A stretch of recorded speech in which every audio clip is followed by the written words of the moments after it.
Assalamualaikum warahmatullahi wabarakatuh. Kita dah sampai ke hujung. Sekarang adalah rangsangan yang keempat, iaitu tropisma yang keempat. Cikgu nak perkenalkan iaitu tigmotropisma. Ingat, sebut je bagi gerak. Tigmotropisma iaitu rangsangan berkaitan dengan sentuhan. Tigmotropisma. Okey, pergerakan ini yang dikatakan rangsangan yang dimaksudkan adalah apa-apa objek, tak kira batang besi ke, pokok lain ke yang nak sentuh dengan pokok tersebut, maka kita sebut sebagai tigmotropisma. Dan apa cerita dia? Kita tengok bahagian tumbuhan yang mana yang bergerak ke arah rangsangan tersebut.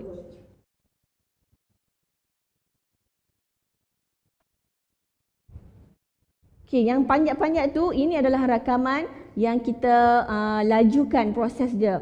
Okey, pucuk, batang ataupun tendril. Tendril ni adalah adaptasi daun untuk menjadi batang yang melilit. Ataupun kita panggil sebagai sulur paut. Jadi sulur paut, pokok sulur paut macam pokok timun, pokok kacang. Jadi dia akan bergerak melilit objek kan. Jadi yang bergerak ke arah rangsangan, benda yang bersentuh dengan dia tu, dia akan yang mula capai tu adalah positif. Kita sebut tigmotropisma positif. Manakala akar, dia akan menjauhi, dia akan pergi ke bawah akar. Akar pokok ni, dan kita sebut sebagai tigmotropisma negatif.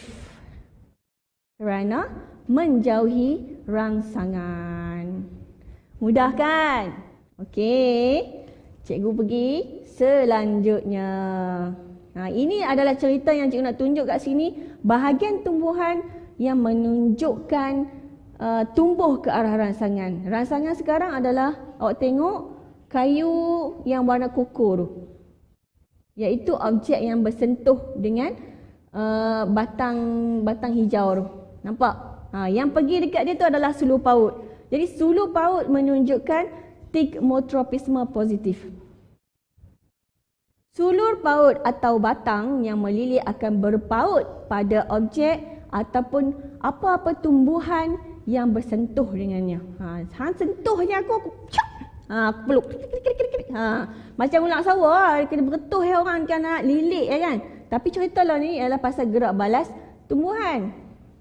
Yang sebelah kanan tu sama juga. Pagak sentuh dengan dia dengan pagak sekali, dia panjat. Itu kita panggil tigmotropisma positif. Pucuk tu nak wajarkan. Cikgu memang suka guna perkataan wajarkan. Wajarkan. Apa maksud dia? Jadi awak kena terangkan apa faedah yang dapat. Apa faedah bila pokok buat macam tu? Ini dia. Membolehkan tumbuhan itu tumbuh secara menegak. Bila dia panjat, dia berlilit kat situ, automatik batang ni yang lembut tu dapat sokongan. Dia dapat tumbuh tegak naik atas.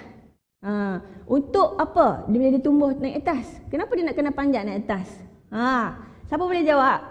Tu memperoleh cahaya matahari. Lagi dia naik ke atas, lagi dia boleh mendapat banyak cahaya matahari. Even yang benda yang dia panjat tu, kalau pokok tu dia panjat, pokok tu kalah nanti. Sebab dia kena naik atas dulu. Sifat pokok ni. Dan dia mendapat sokongan. Alright. Yang ini adalah gerak balas tumbuhan jenis yang kedua.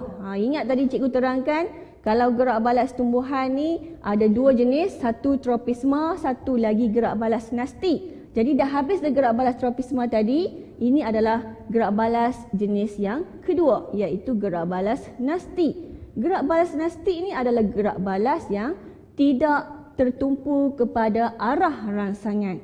Mai pilah kat belakang cikgu pun, tapi dia akan bagi gerak balas. Andaikan cikgu ni tumbuhan lah kan. Cerita dia, gerak balas nasti ni adalah serta-merta. Dan cikgu bagi contoh kat sini, rangsangannya adalah sentuhan. Ingat, gerak balas nasti tak semestinya sentuhan. Tapi dalam pembelajaran awak hari ini, awak kena tahu, sentuhan boleh memberi gerak balas. Bila kita sentuh je pokok tu, contohnya pokok semalu ni, perhatikan. Jari tu sentuh. Terus dia bergerak balas. Dia akan menguncupkan daun dia. Ini buka balik. Dia ada tempoh dia. Okey, yang sebelah kanan ni ialah Venus flytrap.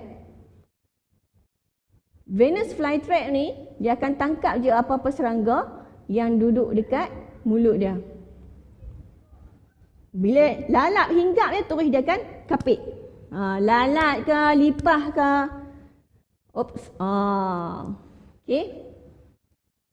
Perhatikan betul-betul. Yang kita panggil gerak balas sinaptik ni, sentuh je, rangsangan kena terus dia pok. Dia bagi gerakan.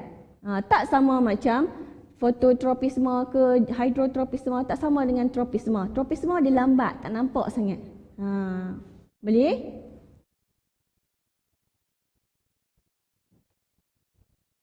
Okey. Jom kita check your understanding and kita lakukan sedikit latihan.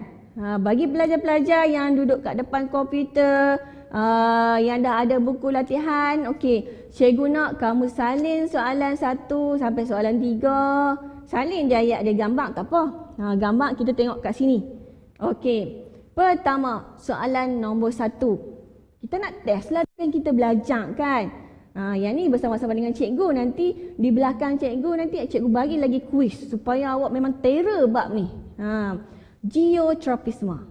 Graviti menyebabkan rangsangan gerak balas pada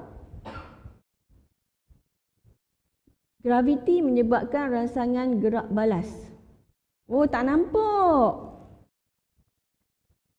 Okey, graviti menyebabkan rangsangan gerak balas pada tumbuhan. Awak perhatikan gambar ini. Okey, pada gambar di atas, bahagian manakah tumbuhan yang menunjukkan geotropisme positif? Soalan kacang je. Yang manakah yang menunjukkan geotropisme positif? Yang kita kena test your understanding. Okey, tengok. Perhatikan gambar nak. Dan yang manakah yang menunjukkan geotropisme negatif, menjauhi rangsangan? Ceritanya lah ni, geotropisme. Rangsangan apa? Geo. Okey, perhatikan, inilah pokok banyan. Banyan tree. Okey, jawapan tu awak simpan dulu. Cikgu pergi kepada soalan yang kedua. Okey, soalan yang kedua ialah berkaitan hidrotropisme. Rangsangan apa? Ingat, cikgu tulis tadi hydro merujuk kepada rangsangan air. Alright. Tumbuhan bergerak balas terhadap rangsangan air. Mengapakah perlunya bahagian tumbuhan seperti akar tumbuh ke arah air? Kenapa akar nak pergi cari air? Kenapa? Cerita. Next, kita ada fototropisme. Soalan ketiga. Teng. Di ISS, Stesen Angkasa Antarabangsa, saintis mengkaji pertumbuhan-tumbuhan yang mempunyai masa terdedah kepada cahaya matahari. Jadi bila saintis duduk di ISS, mereka buat kajian. Jadi cadangkan bagaimana jika kamu duduk di sana sebagai seorang saintis di ISS, bagaimana kamu boleh menyediakan satu keadaan yang sesuai untuk menanam sayur-sayuran di sana. Yang ni soalan aplikasi. Cikgu nak kamu buat karangan macam panjang sikit. Tulis lebih panjang sikit. Pendapat, idea kamu. Kalau ada awak nak buat macam gambar rajah, awak lukis. Apa yang saintis, kamu sebagai saintis akan buat. Lo ni tak cukup ni cahaya matahari sebab duduk di IS, dia macam sak sahaja tempoh dia, cahaya matahari. Jadi macam mana awak nak pastikan pokok macam ni, sayur dapat cukup cahaya? Okey, dah ready? Okey, soalan-soalan ini, jawapan ni awak boleh merujuk kepada guru awak sebagai latihan di rumah. Thank you.